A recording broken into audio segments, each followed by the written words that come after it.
Así podría ser la ofensiva terrestre de Israel en la Franja de Gaza. I think this war is going to be bigger, it's going to be longer, and it's going to be even more destructive and deadlier than any of the previous wars between Israel and Hamas.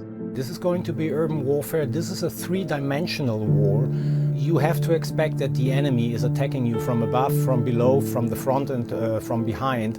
You can't enter with mechanized vehicles. You have to go in by infantry and you have to fight basically for house and house. Israel declaró oficialmente la guerra a Hamás tras el atentado terrorista de la milicia islamista. Desde entonces no ha dejado de bombardear la Franja de Gaza.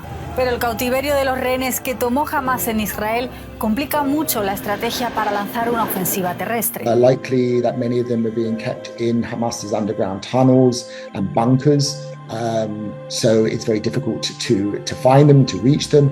Para las autoridades israelíes hay 199 rehenes, mientras que Hamás asegura que son entre 200 y 250 y de diferentes nacionalidades.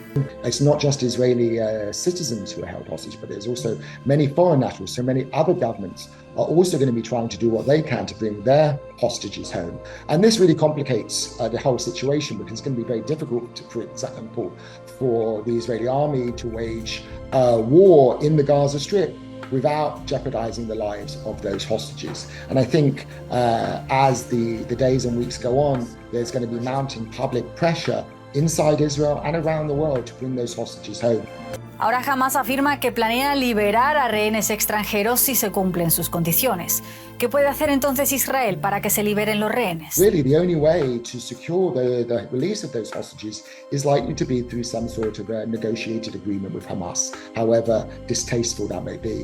But Hamas is going to demand a very, very high price for the releasing those hostages. Basically, Hamas has seized those hostages to serve as bargaining chips in order to secure the release of Palestinian prisoners, especially Hamas prisoners, in Israeli jails. ¿Y qué significa esto para los civiles en Gaza?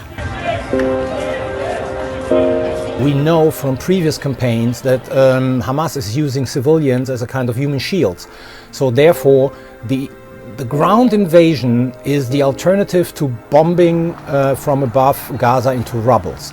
So, which means basically the chances for civilians to survive is much higher than if Israel would rely on a purely air campaign. But definitely we have to expect that also civilians are getting killed in this ground invasion.